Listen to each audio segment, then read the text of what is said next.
오늘 본문 아까 찬송가 가사로도 우리가 미리 다 한번 불러봤고요. 제가 오늘 지난주가 말씀을 준비하다가 우연히 어떤 시인이 이 본문을 또 실적으로 이렇게 표현한 것을 발견했어요. 어떤 사람에게 양 100마리가 있다. 어느 날 목자는 그중 한 마리를 잃는다. 목자는 매우 놀라고 당황하여 한 마리 잃은 양을 찾아 헤맨다. 99마리의 양을 들판에 두고 한 마리 잃은 양을 찾으려고 온 들과 산을 두루 돌아다닌다. 포기하지 않고 부지런히 찾는다.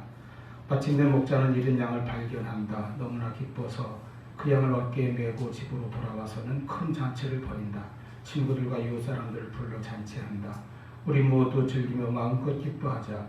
오늘 내가 잃었던 양을 찾았다. 한 마리 잃은 양을 끝까지 찾는 게 하늘에 계신 우리 아버지의 뜻이어라. 참 시가 좋아요. 어떤 시든지 마음에 좋은 느낌을 줍니다. 오늘 예수님의 비유의 말씀은 이렇게 유명한 이야기입니다. 마태복음 18장에도 같은 비유가 기록되어 있는데 누가복음 본문보다는 좀 짧죠. 또 표현에도 약간의 차이가 있습니다. 하지만 전하고자 하는 중심 주제는 같은 것으로 보입니다. 잃어버린 양을 찾는 것이 주인의 뜻이고 또 그 양을 찾은 것이 그 주인에게 큰 기쁨이라고 하는 것이죠. 이 이야기는 우리 기독교 성화의 소재로도 많이 쓰여서요. 그런 그림 여러분 보셨을 것입니다. 푸른 풀밭과 시냇물을 배경으로 해서 양을 안고 계시는 예수님의 그림이죠. 그 뒤로 많은 양떼가 따르고 아마 예수님을 보여주는 대표적이고 상징적인 그림이라고 생각됩니다. 또 아까 불렀던 찬송의 그 배경에도 같은 그림이 이렇게 있었어요. 여러분이 얼마나 연영해서 보셨는지 모르겠지만은, 자, 비유는 세상의 어떤 사물이나 이야기를 가지고 하늘의 진리를 전하고 가르치시기 위하여 예수님께서 많이 사용하신 방법입니다. 오늘 이 비유의 이야기에 등장하는 두 주인공은 바로 목자와 양이죠. 마태복음에서나 누가복음 본문에서나 예수님께서는 그냥 어떤 사람이라고만 그렇게 말씀하셨는데, 하지만 양을 100마리나 가지고 있으니까 이 사람이 분명히 어떤 목장 주인이거나 결국은 목자라고 해도 될 것입니다. 그래서 이 비유는 잃은 양을 찾는 목자의 비유, 이렇게 보편적으로 많이 알려져 있습니다. 우리나라에서는 양이 소나 돼지나 개처럼 일반적인 그런 가축은 아니죠.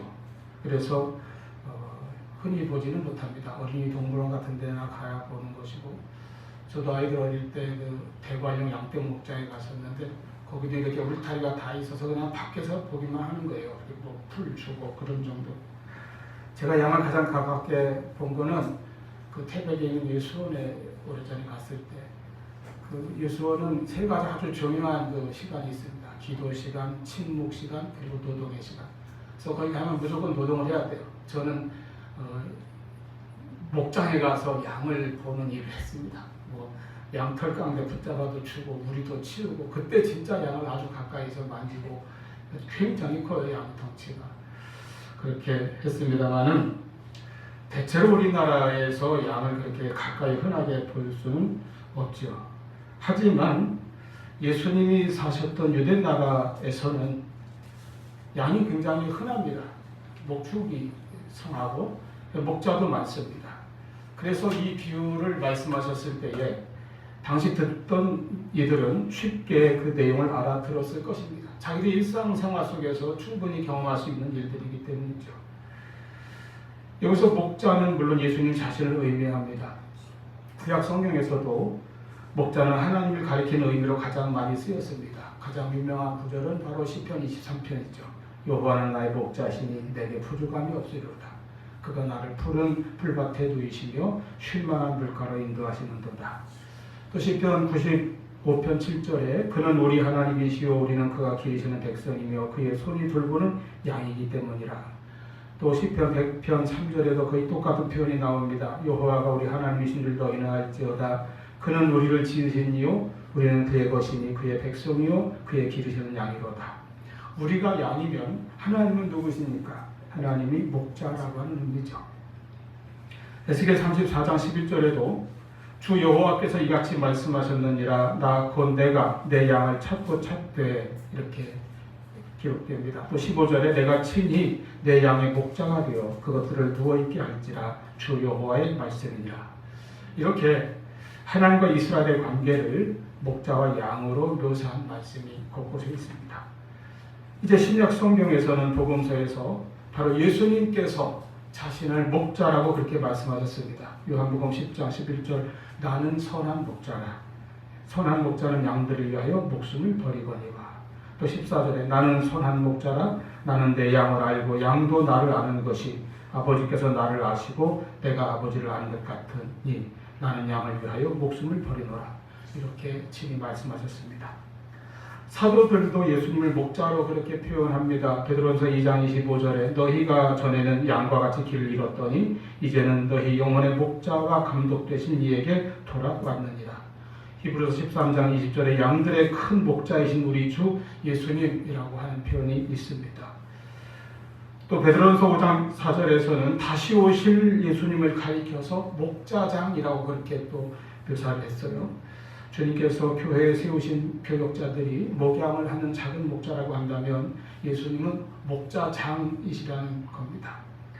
그러므로 본문에 등장하는 이 목자는 바로 예수님 자신을 가리켜 말씀하시는 것으로 우리가 해석하는 것이 성경 전체의 맥락에 잘 부합됩니다.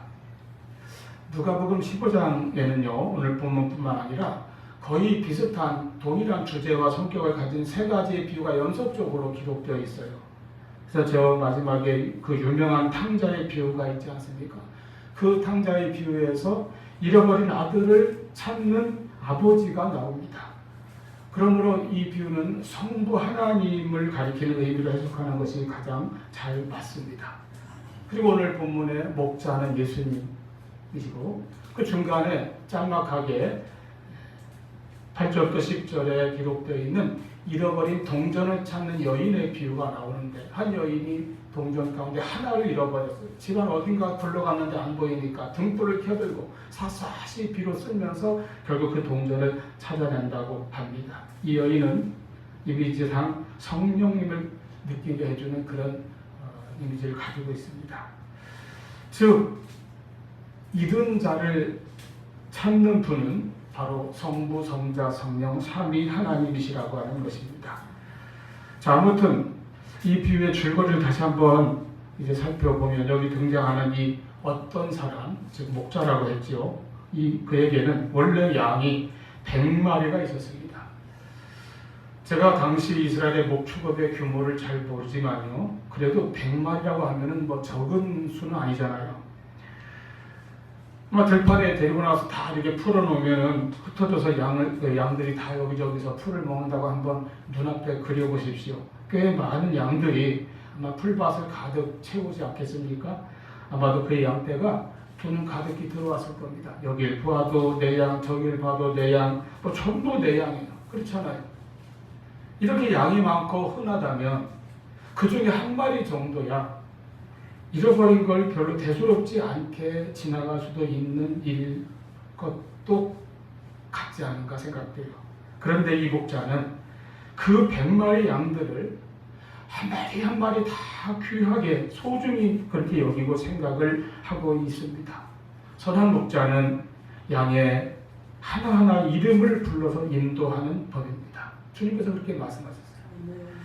그는 모든 양을 일일이 귀하게 여깁니다. 크든 작든 건강한 것이든 약한 것이든 하나도 그에게 소중하지 않은 양이 없어요. 그래서 100마리 중 한 마리를 잃어버리자 들판에다 그냥 99마리를 두고 그 한 마리의 양을 찾아 나섰습니다.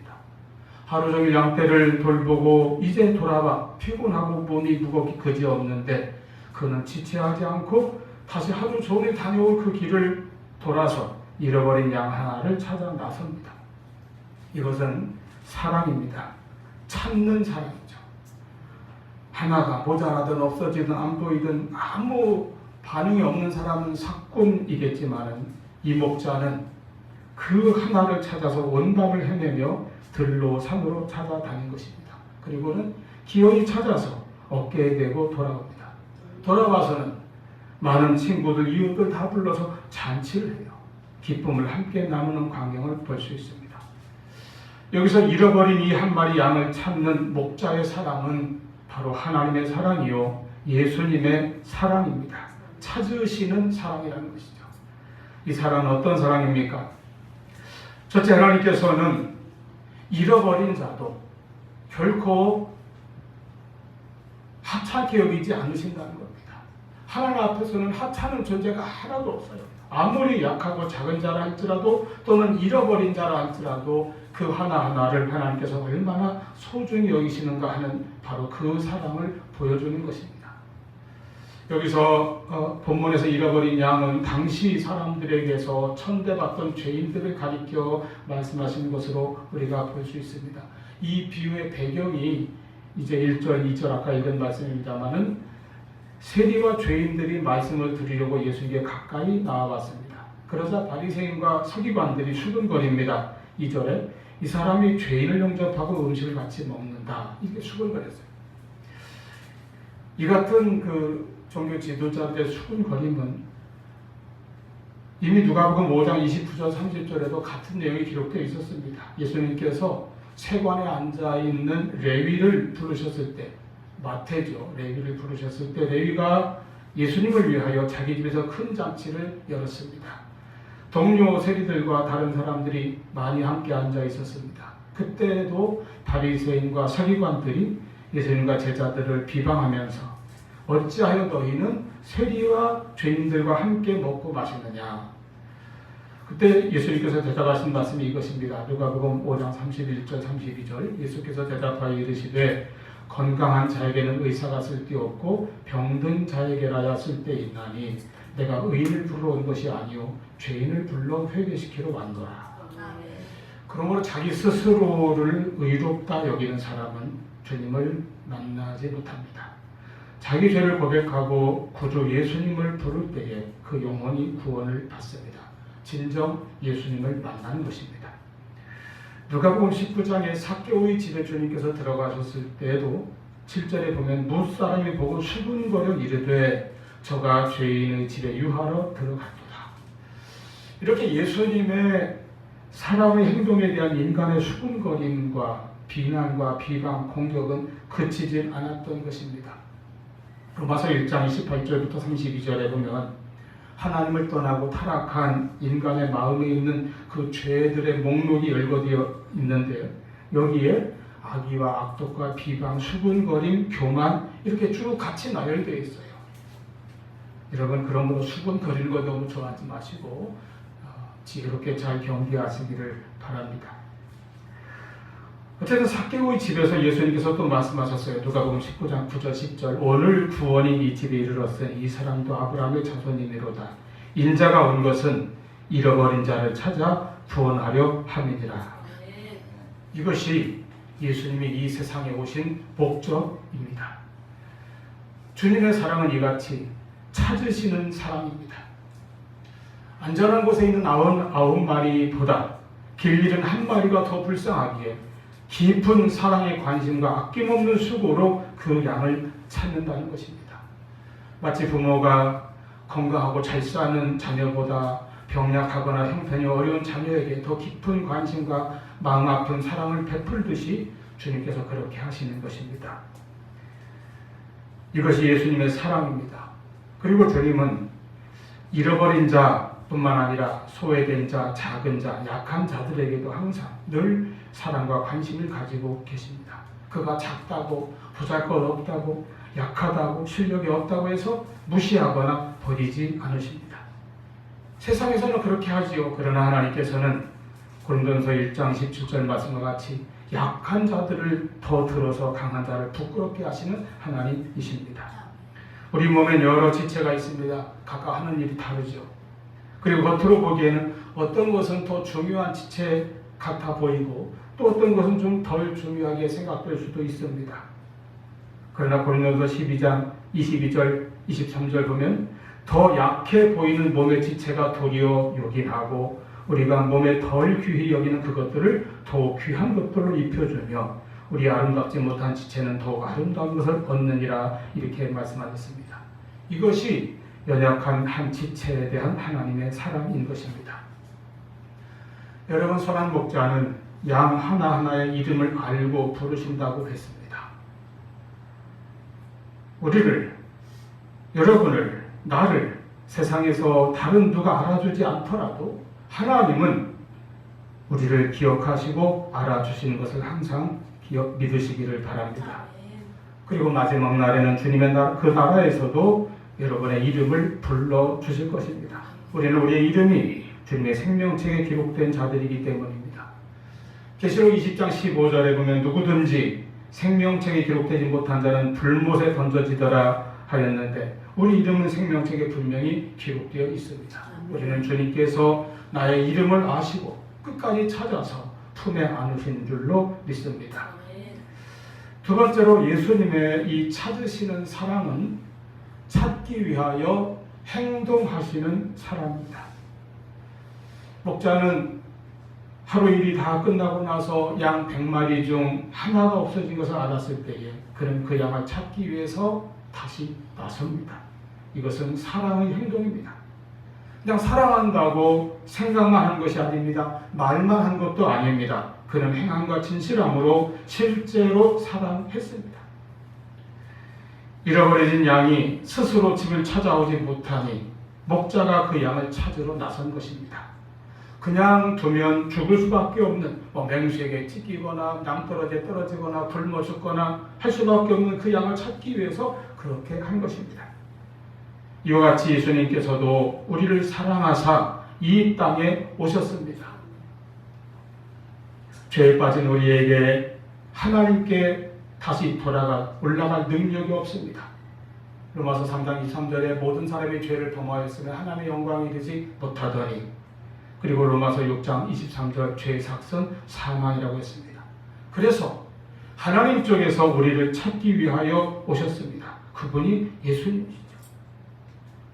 예수님은 멀리서만 높은 하늘 보좌에서 그냥 우리를 사랑한다고 말씀으로만 그렇게 하신 것이 아니라 그 사랑을 행하시기 위하여, 실천하시기 위하여 친히 육신을 입으시고 사람이 되셔서 우리를 찾아오셨습니다. 이것이 예수님의 탄생이고 이것을 우리 기독교 용어로 성육신이라고 합니다. 육신이 되셨다는 뜻이죠. 그래서 세상에 오셔서 우리를 만나주시고 죄인인 우리를 하나하나 찾아오셔서 구원하시려고 우리를 대신하여 십자가를 지시기까지 하셨습니다. 빌립보서 2장 6절로 8절 말씀, 그는 근본 하나님의 본체이시나 하나님과 동등됨을 취할 것으로 여기지 아니하시고 오히려 자기를 비워 종의 형체를 가지사 사람들과 같이 되셨고 사람의 모양으로 나타나사 자기를 낮추시고 죽기까지 복종하셨으니 그 십자가에 죽으십니다. 이 성육신과 십자가의 사랑으로 우리를 구원하신 것입니다. 그러므로 여러분, 성육신의 사랑은 찾아오신 사랑이고 행동하신 사랑입니다. 희생의 행동이죠. 영국 옥스퍼드 대학에서 교수와 학장을 다 지내고 이제 은퇴했습니다마는 알리스터 맥그러스 교수라는 분이 있습니다. 원래는 분자생물학 박사인 과학자였고 젊었을 때는 무신론자로 지냈으나 그는 바로 이 성육신 교리에 감화되어서 즉 은혜를 받아서 기독교 신앙에 돌아왔다고 합니다. 기독교의 하나님이 방관자나 수동적 관찰자가 아니라 인간과 동행하는 우리의 동반자라고 하는 이 사실에 마음이 움직였다고 그는 고백했습니다. 이와 같이 하나님의 사랑은 행하시는 사랑입니다. 잃어버려진 우리를 찾아오시는 사랑입니다. 수고와 희생을 통해 실천하신 사랑입니다. 이 성육신하신 사랑, 곧 우리에게, 나에게 오셔서 나를 찾으시고 만나주신 사랑, 내 이름을 불러주시는 그 사랑을 항상 마음속에 깊이 깨닫고 간직하시기를 바랍니다. 그리고 이렇게 찾아 나서신 주님은 끝까지 찾으십니다. 본문에서 이 목자는 4절을 여러분 보십시오. 그 잃은 것을 찾아내기까지 찾아다녔다고 했습니다. 그냥 대충 몇 군데 가보다가 돌아선 것이 아니에요. 찾아내기까지, 이 말은 찾을 때까지 끝까지 찾았다는 겁니다. 멈추지 않는다는 것입니다. 이것이 복음입니다. 이것이 예수님의 사랑입니다. 찾을 때까지 찾아다니는 것입니다. 포기하지 않는 사랑입니다. 애초에 잃은 양을 찾기 위하여 출발할 때부터 내가 그 양을 찾을 때까지 반드시 찾아다닐 것이라고 아마 다짐하고 떠났을 것입니다. 성육신하셔서 이 세상에 오신 예수님의 마음도 이 목자의 다짐과 같습니다. 예수님은 처음부터 우리를 반드시 구원하겠다는 생각으로 이 세상에 오셨습니다. 예수님은 공생애를 시작하시고 전 생애를 마치실 때까지 이 생각이 흔들려 본 적이 없습니다. 계속되는 마귀의 유혹과 시험, 수많은 대적들의 방해에도 불구하고 예수님은 단 한 번도 십자가로 가는 그 길에서 벗어나지 않으셨습니다. 우리를 구원하시려고 지신 그 십자가의 길입니다. 누가복음 13장 33절에 그러나 오늘과 내일과 모레는 내가 가야 할 길을 가야 하리니 말씀하셨습니다. 그 길이 우리를 찾으시는 길이요 우리를 구원하시는 길이었기 때문입니다.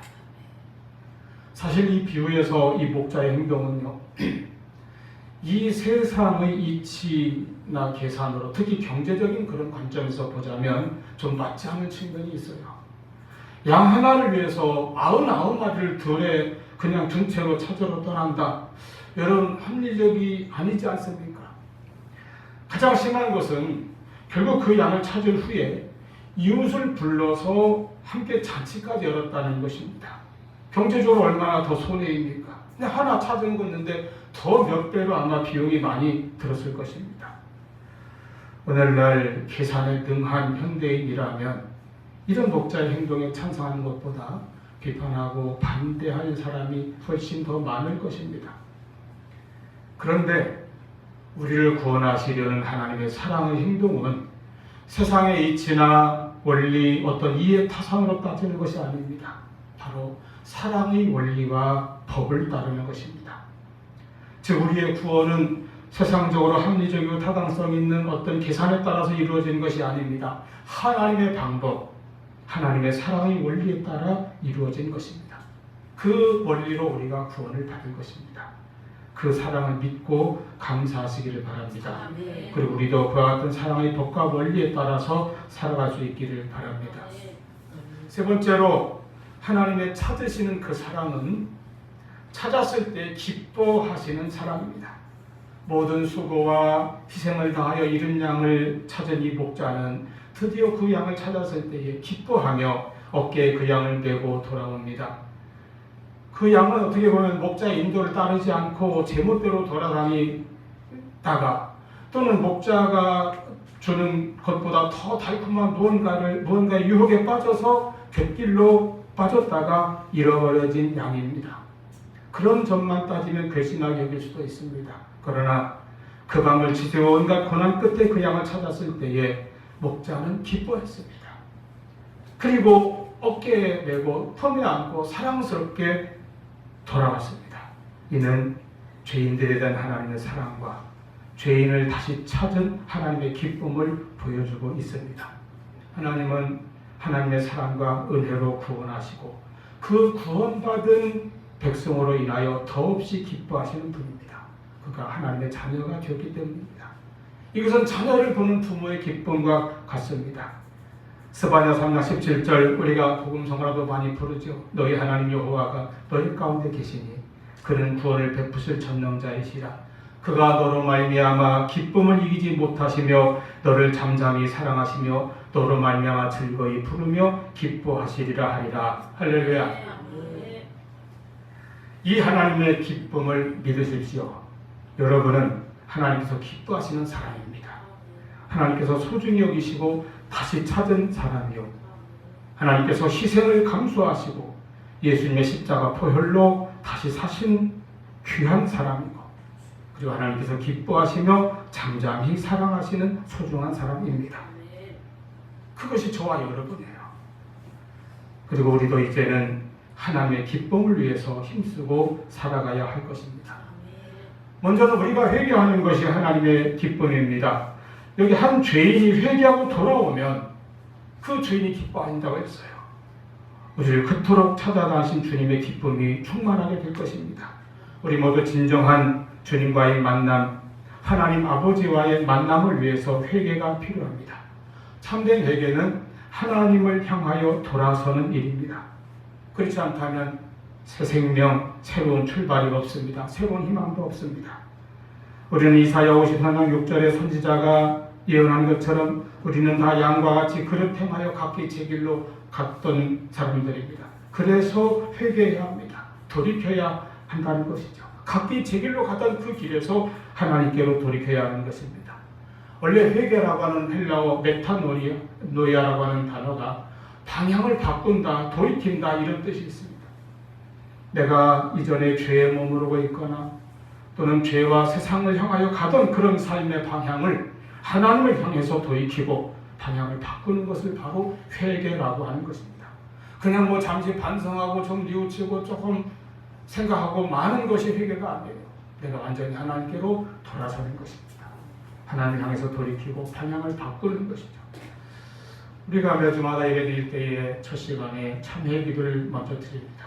나의 죄를 먼저 하나님 앞에 시인하고 자백하며 하나님께 고백하며 돌아설 때에 우리는 죄사함과 하나님의 용서를 받으며 그럼으로써 하나님께 진정한 예배를 드리며 나아갈 수가 있기 때문입니다. 하나님과의 교제에 우리가 비로소 깊이 들어갈 수 있기 때문입니다. 하나님과의 관계가 회복되고 내가 하나님의 기쁨이 되어서 하나님께 드리는 그런 우리 예배가 될 수 있기를 바랍니다. 그때 우리가 하나님의 용서와 함께 하나님과의 교제가 회복되며 하나님의 은혜, 하나님의 말씀 그리고 하나님의 복을 풍성하게 누리게 될 것입니다. 그리고 나아가서 우리가 내 주위에 잃어버려진 영혼을 찾아서 아버지 앞으로 데리고 오는 것이 또한 하나님의 큰 기쁨입니다. 하나님이 기뻐하시는 뜻은 누구 하나도 잃어버리지 않고 구원과 영생이 우리 안에 들게 하는 것입니다. 베드로후서 3장 8절 9절 말씀 사랑하는 자들아 주께는 하루가 천년 같고 천년이 하루 같다니 한 가지를 잊지 말라. 주의 약속은 어떤 이들이 더디다고 생각하는 것 같이 더딘 것이 아니라 오직 주께서는 너희를 위하여 오래 참으사 아무도 멸망하지 아니하고 다 회개하게 이르기를 원하시느니라. 이것이 기다리시는 하나님의 마음이에요. 아버지의 마음입니다. 그래서 죄인 하나가 회개하고 돌아오면 회개할 것 없는 의인 99보다 더욱 기뻐하신다는 것입니다. 여러분 나로 인하여 이와 같이 천국에서 큰 잔치가 열릴 수 있도록 행하시기를 바랍니다. 하나님의 기쁨이신 여러분, 하나님의 기쁨을 위해서 사십시오. 기도하십시오.